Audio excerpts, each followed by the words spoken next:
A Defesa Civil do Distrito Federal aguarda a conclusão de um laudo ainda nesta semana para saber o que provocou rachaduras em um prédio de Samambaia, uma região administrativa do Distrito Federal. Famílias tiveram que deixar o imóvel às pressas.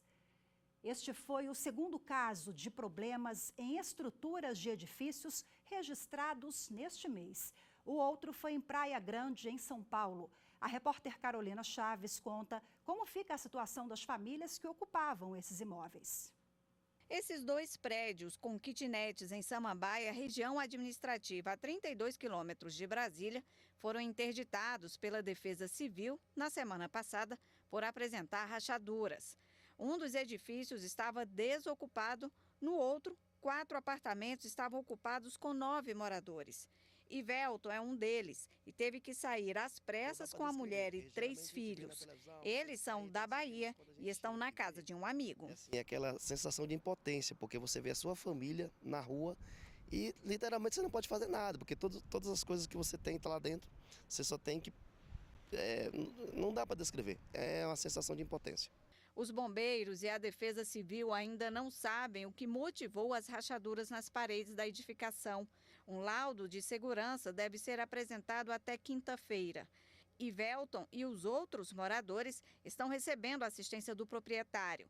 A construtora ofereceu um imóvel para ele morar, até que a casa que ele comprou fique pronta em setembro. Eles me ligaram, ofereceram essa casa para ficar, eu fui lá no outro dia, olhei e falei tudo bem, e a gente está providenciando para fazer a mudança.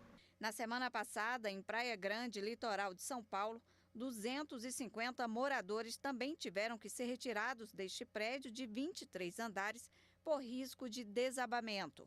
As pilastras do subsolo e térreo da estrutura estavam com rupturas. O prédio em Praia Grande, com 133 apartamentos, foi construído há 12 anos.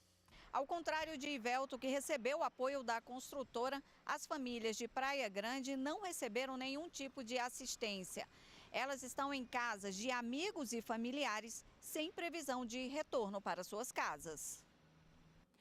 Bom, é muito dramático, né? A situação em Praia Grande ou aqui no Distrito Federal, em todo o país, para quem passa por esse drama, para a gente entender melhor os direitos dessas famílias que precisaram deixar seus lares. Aqui ao meu lado, no estúdio da TV Justiça, a advogada Clarice Martins, que é especialista em direito imobiliário e é associada ao Instituto Brasileiro de Direito Imobiliário. Seja muito bem-vinda, boa tarde. Obrigada, Rafaela. Boa tarde. Eu que agradeço o convite.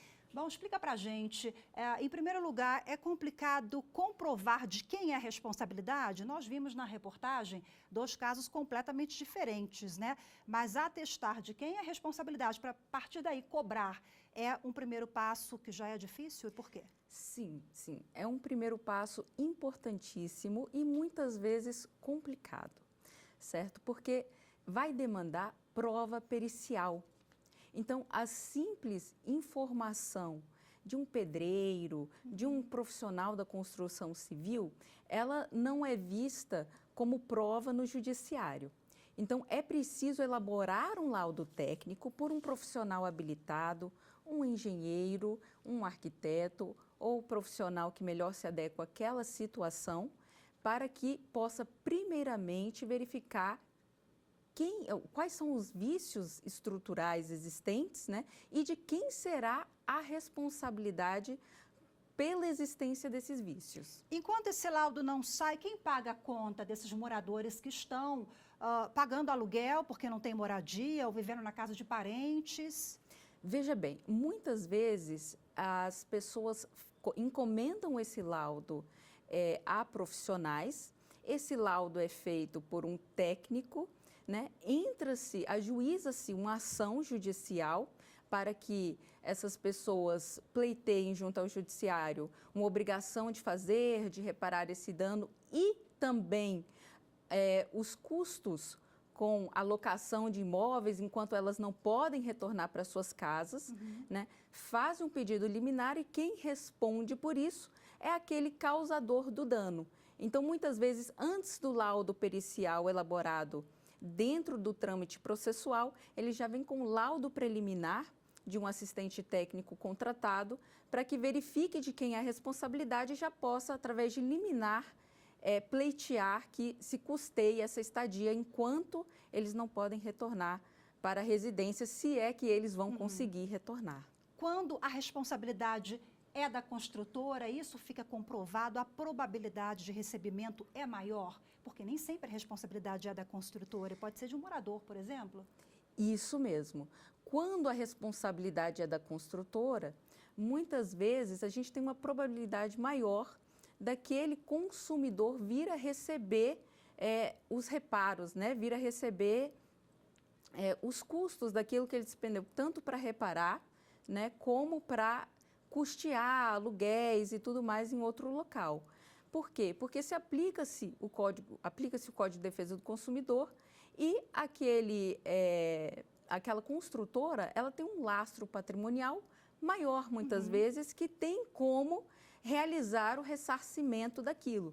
Agora, muitas vezes, quando a responsabilidade não é da construtora, a situação fica um pouco mais complicada, né, Rafaela? Porque muitas vezes próprios moradores, ao realizar empreitadas, não contratam profissionais habilitados, fazem alterações estruturais no imóvel que acaba por resultar nesses danos. E aí a questão se complica muito mais e a probabilidade de receber também, tamanho é o dano causado, a extensão do dano, dificulta, porque nem sempre aquele morador tem o lastro patrimonial para isso. A gente sabe que cada caso é um caso, né? Mas se a pessoa está ali pagando o imóvel financiado, que falta ali, sei lá, anos, né, para acabar de pagar, acontece uma situação dessa, ela pode romper o contrato, juridicamente isso é possível? Sim, na verdade, o que acontece? A responsabilidade vai ser da construtora. O banco, né, o agente financeiro, ele entra como um agente financiador daquela aquisição. Mas acontece que esses contratos de financiamento habitacional, muitas vezes eles são contratos acessórios ao contrato principal de compra e venda com a construtora. E aí, havendo um vício no contrato principal, isso acaba por atingir o contrato acessório, que é o contrato de financiamento.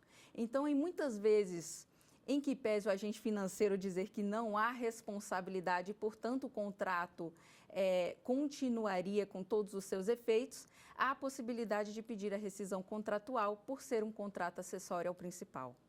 Maravilha. Temos mais um minuto, diretora? Podemos, minha diretora deixou fazer mais uma última pergunta. Claro. Bom, quais as orientações para o consumidor? Nós estamos falando de Código de Defesa do Consumidor, esfera criminal também? Isso. Existe aí a possibilidade do consumidor pedir a reparação civil pelos danos causados, a obrigação de reparar os danos, lucros cessantes em relação a imóvel que deixou de ser locado naquele período, ou então família que teve que sair do imóvel e aquele aluguel ser custeado. Então, existe sim a responsabilidade civil da construtora e também a responsabilidade criminal. Perfeito, doutora. Muito obrigada mais uma vez pela sua participação, viu? Boa tarde, até a próxima. Boa tarde, eu que agradeço. Até a próxima.